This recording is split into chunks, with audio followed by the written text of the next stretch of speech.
Less than 7 months. That's all the time separating us from one of the most anticipated electric vehicle launches in recent memory. The Rivian R2 is approaching its production start date at lightning speed. And if you've been following this vehicle's journey like I have, you know that the last few weeks have given us an absolute treasure trove of new information, sightings, and behind-the-scenes glimpses that paint a fascinating picture of where this vehicle stands right now. What makes this moment particularly special is that we're not just getting carefully curated press releases anymore.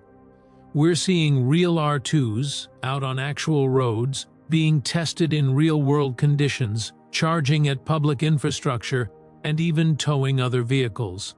This isn't vaporware or concept car fantasy. This is happening, and it's happening fast. Let me start with what got me excited enough to sit down and create this video. Rivian themselves posted something extraordinary on their Instagram. A pack of R2s, multiple vehicles, driving together on US roads. Now, I need to pause here because this image tells us so much more than just, hey, our car exists. This is Rivian confidently showing the world that they're deep into the validation phase. These aren't hidden prototypes covered in camouflage wrap. These are production intent. Vehicles that look camera-ready, and Rivian wants us to see them. But here's the thing. This wasn't actually the first time we've caught glimpses of the two Rans in the wild. Eagle-eyed enthusiasts have been spotting these vehicles on roads across the country for weeks now, and Rivian has been remarkably playful about it on social media. They've commented on Twitter acknowledging the sightings almost like they're in on the game with us. They know we're watching, they know we're documenting every single appearance. And honestly, I think they're enjoying it as much as we are. About a week ago, something landed in my inbox that made me genuinely excited. A follower. Chris, and huge shout out to him for this, sent me a couple of images that I think represent a massive milestone for the R2 program. There, captured in these photos, was a Rivian R2 charging at a Tesla Supercharger. Now, if you're deeply embedded in the EV world like many of us are, you immediately understand why this matters. But let me break down the significance for everyone. The charge port location has been one of those details that seems small until you actually own an electric vehicle and use public charging infrastructure regularly. For months, one of the biggest complaints when the two Rans was first unveiled was the charge port placement.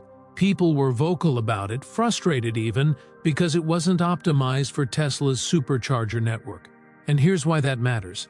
Tesla's Supercharger network represents the gold standard of charging infrastructure in North America. It's reliable, it's widespread, and for any electric vehicle manufacturer trying to compete seriously in this space, Supercharger access isn't just nice to have anymore. It's essential. Tesla's version 3 Supercharger stalls, which make up the majority of locations across the United States and North America, were designed with a specific charge port location in mind. Driver side rear. That's where the cable naturally reaches without awkward stretching or blocking adjacent stalls. Rivian clearly heard the feedback because they moved the charge port to exactly that location, and seeing it in action, watching and two Rans charge seamlessly at a supercharger with native NACS, the J3400 connector, felt like watching all the pieces finally click into place. Tesla is rolling out their version 4 dispensers, sure, but that's going to take time. Years, realistically. If you're Rivian and you're launching a vehicle in the first half of 2026, you need to ensure that your customers have the best possible charging experience with the infrastructure that exists right now, today. Moving that charge port wasn't just responding to criticism. It was smart product strategy that prioritizes user experience over aesthetic preferences or engineering convenience. While I was actually putting this video together, editing footage and organizing my thoughts, Rivian's CEO RJ Scaringe dropped another image that added another layer to our understanding of where the two RANs program stands. The photo showed two RANs towing another R2. Simple image, massive implications. This tells us that Rivian is deep into towing validation, putting these vehicles through the paces to understand how they perform under load, how the battery behaves, how the thermal management systems respond. All the unglamorous but critically important engineering work that separates a concept from a production vehicle.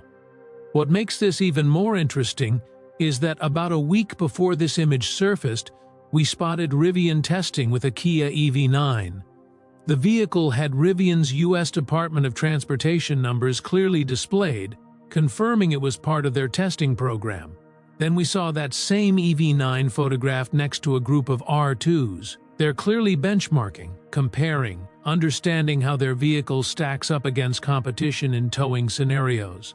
This is exactly the kind of methodical validation work that gives me confidence in the final product. I'm genuinely curious about what the final tow rating will be.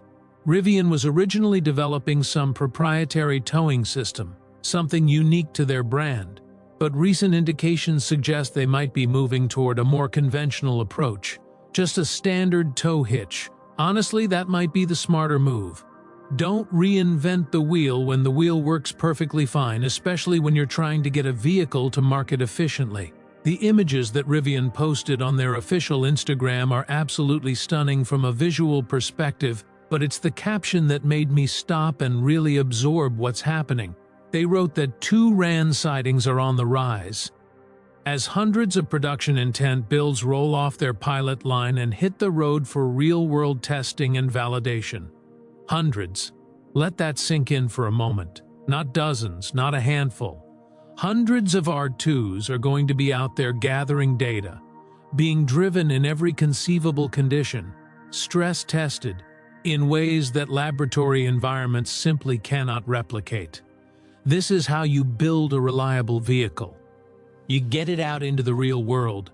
You collect vehicle telematics, sensor data, performance metrics under actual driving conditions. You find the edge cases, the scenarios your engineers didn't anticipate in simulation. You discover which components need refinement before you commit to full-scale production. When production officially starts in the first half of 2026, Rivian will have an enormous dataset informing every decision, every calibration, every specification. That's the kind of development rigor that separates vehicles that are merely functional from vehicles that are genuinely excellent. Looking at these images more closely, particularly the shot showing 4 R2s lined up side by side, something immediately caught my attention. If you zoom in on the leftmost vehicle, you can clearly see a light-colored white interior. The second vehicle from the left has a black, dark interior. This might seem like a minor detail, but it actually tells us quite a bit about Rivian's option strategy for the 2 RANs. I'm expecting Rivian to take a measured approach here, something that balances choice with manufacturing efficiency. They're not going to go the Tesla route where you get maybe 2 interior options and 5 exterior colors, take it or leave it. But I also don't think they're going to overwhelm buyers with dozens of configurations right out of the gate. For the more accessible trims, the rear-wheel drive and dual-motor variants, I'm anticipating a relatively straightforward selection. Black interior or white interior. Simple, clean, easy to manufacture at scale. We're likely going to see this mirror what Rivian currently offers with the 1 RAN vehicles. 2 primary interior options for the standard trims. But here's where it gets interesting. I fully expect that Rivian will introduce a premium interior option, probably reserved for the tri-motor variant or whatever higher-end version of the R2 they ultimately release. Think about how the tri- and quad-motor R1 vehicles offer those Ascend interiors with slate, sky, premium woods, upgraded leathers, special stitching. That same philosophy will almost certainly extend to R2. Give the enthusiasts and early adopters something special to reach for, something that makes their vehicle feel exclusive. I'll admit, I'm slightly disappointed that the white interior comes with a light-colored headliner. Personally, I prefer dark headliners. They feel more sophisticated, less prone to showing wear. But this is how most manufacturers handle light interiors. You choose the light color package, you get the light headliner. You go with the black interior, you get the black headliner. It's a design language thing, a cohesive aesthetic choice. Not my personal preference, but I understand the logic. Beyond these interior details, these photographs give us our best look yet at what the R2 truly represents as a product. This is a mid-sized, decidedly boxy SUV that's positioning itself directly against some of the most successful electric vehicles on the market. The Tesla Model Y, obviously. The Ford Mustang Mach-E. The Hyundai Ioniq 5. Even vehicles like the Volkswagen ID.4, though that sits slightly lower in the market positioning, but make no mistake, the primary target here is the Model Y. This is Rivian's Model Y moment, and I want to emphasize why that comparison matters so much. The Rivian R1s, their larger three-row SUV, has been remarkably successful despite its premium pricing.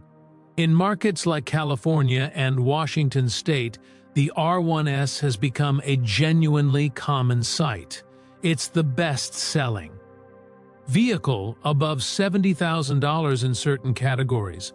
It's the top three-row SUV in its segment depending on how different regions classify their vehicle categories. That success demonstrates something crucial. There is substantial demand for compelling alternatives to Tesla.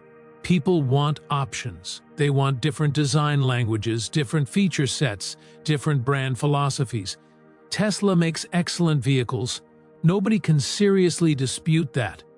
The Model Y is one of the best-selling vehicles on the entire planet for very good reasons. It's efficient, it's practical, it's backed by unmatched charging infrastructure, and it benefits from years of software refinement.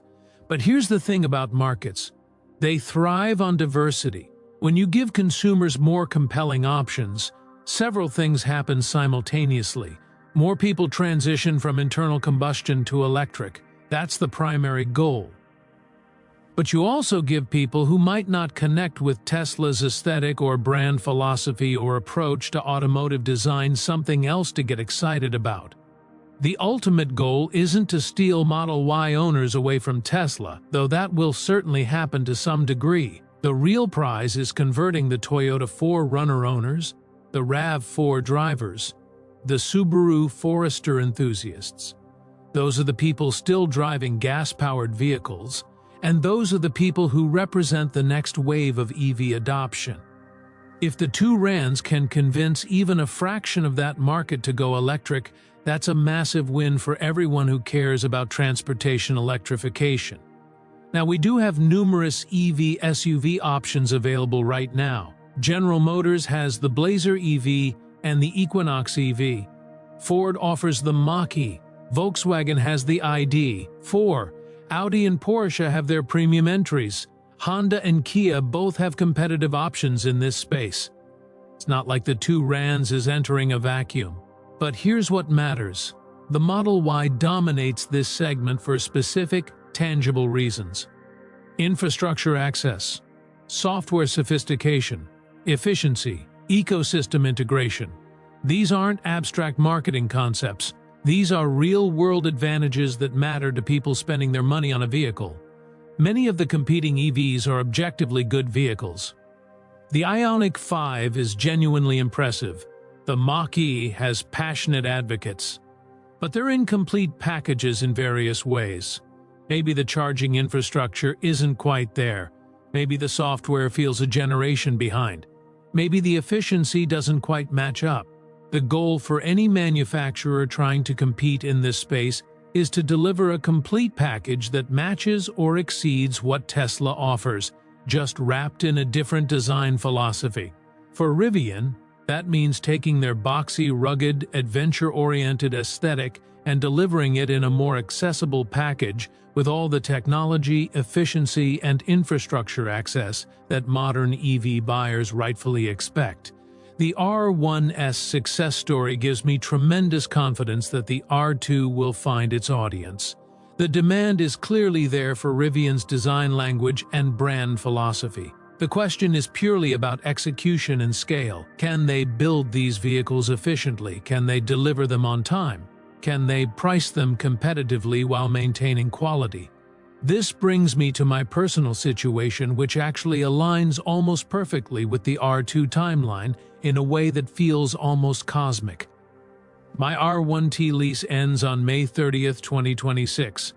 That's literally the last day of the first half of 2026, which is exactly when Rivian says 2 RANs production begins. I believe the lease structure allows me to hold on to the vehicle for a couple additional months if needed, but my goal, my hope, my plan is to transition directly from the 1 trillion RANs into 2 RANs, no gap. Just a seamless evolution from one Rivian to the next. The timing couldn't be more perfect if I'd planned it deliberately. This raises a question I'm genuinely curious about, and I'd love to hear perspectives from anyone watching this. What do you think the production ramp will look like for the 2 RANs? How many units do we realistically expect to see built in that first year? Let's say we're measuring full calendar year 2026, so from January through December, even though production doesn't start until sometime around June. How many R2s roll off the line? 10,000, 20,000 more? And here's the follow-up question that I think is equally important. How does 2 RANs production affect R1 production numbers? Do we see 1 RAN output take a hit as manufacturing resources shift toward the newer, higher volume vehicle? Or has Rivian architected their production setup to allow both lines to run independently without compromising either? These questions lead naturally into talking about Rivian's manufacturing footprint, which is evolving rapidly right now. Their primary facility in Normal, Illinois, is undergoing massive changes. They're also developing their future Georgia factory, which I actually visited recently. That was a fascinating experience, though I should clarify, there's no factory there yet. It's red clay and construction prep at this point. But standing on that site, visualizing where this enormous manufacturing facility will rise, thinking about the thousands of jobs and the vehicles that will eventually be built there, it's genuinely exciting to witness this kind of industrial development in real time. I visited the Normal, Illinois facility back in July, and even then, the 2 RANs preparations were clearly visible. The exteriors of the 2 RANs General Assembly building were complete. Now it's all about the interior work.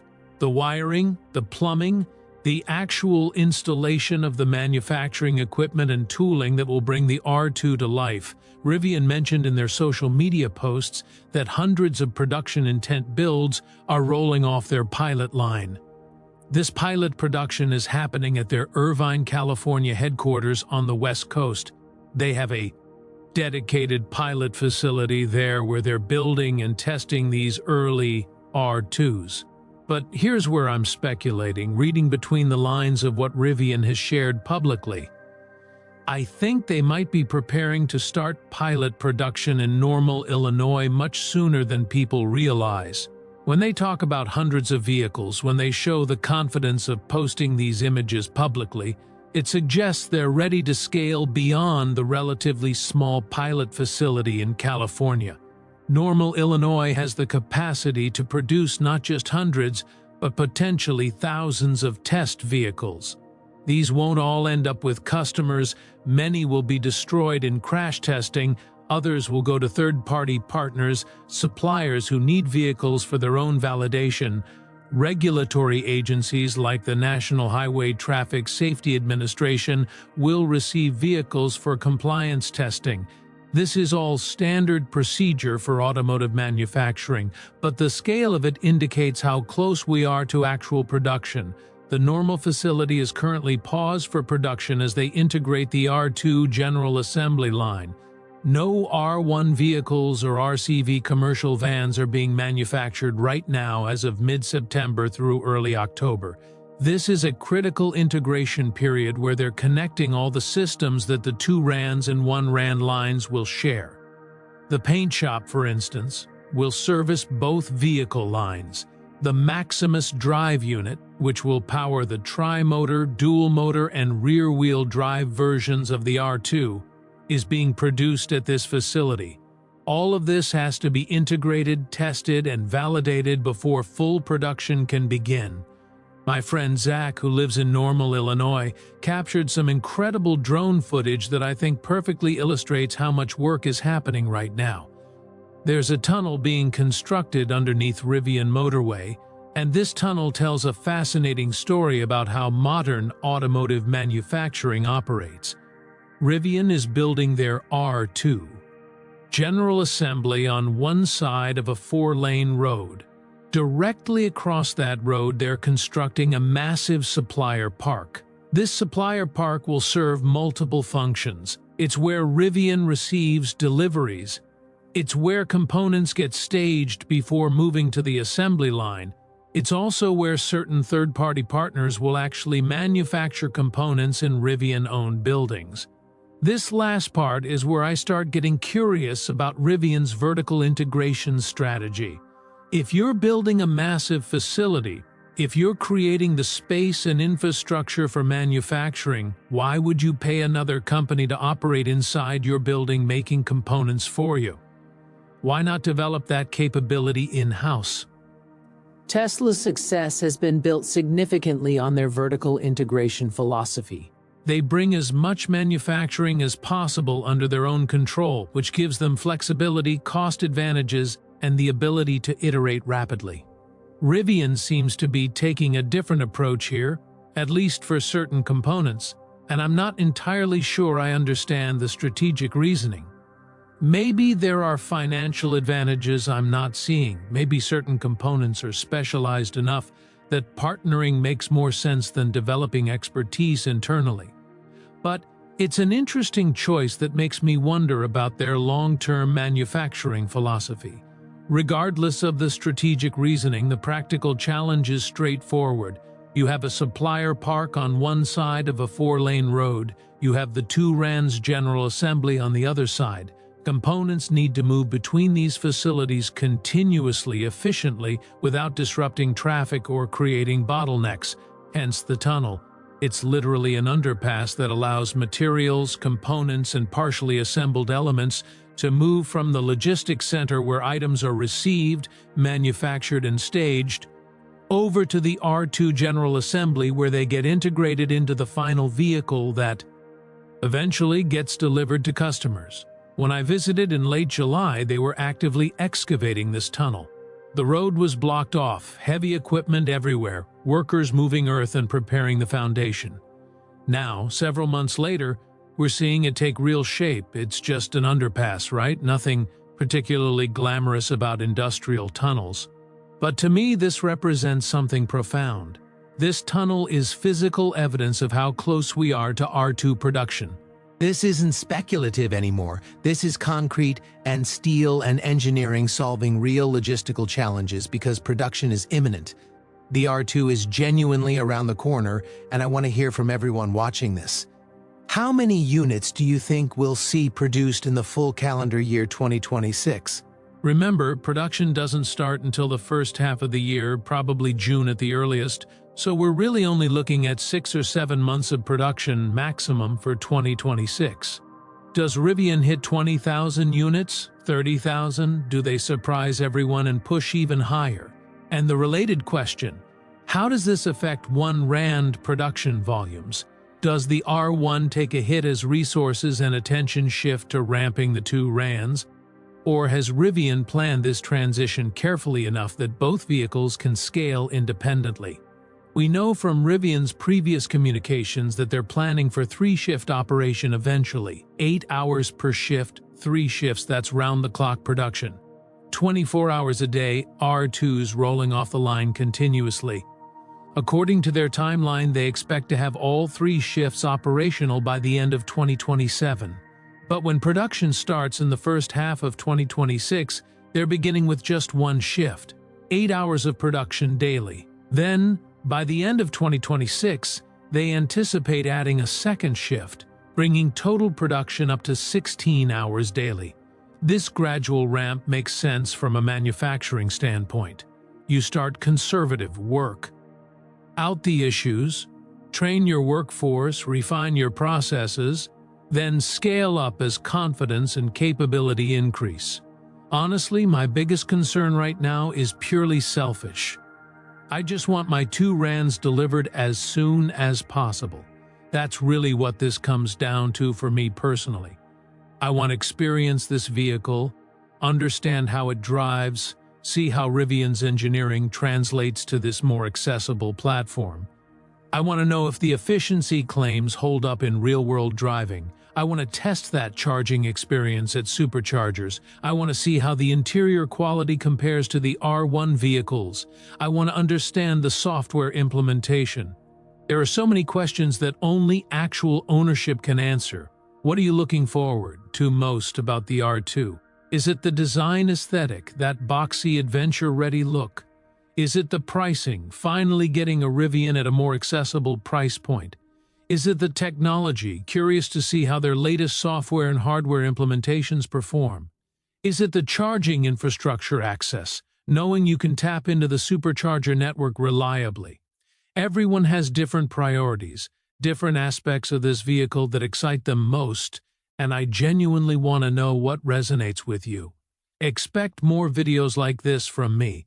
Just straight talk, sharing information, analyzing what we know, speculating thoughtfully about what's coming next. Everyone keeps telling me I need to make more content like this, just direct communication without overproduction.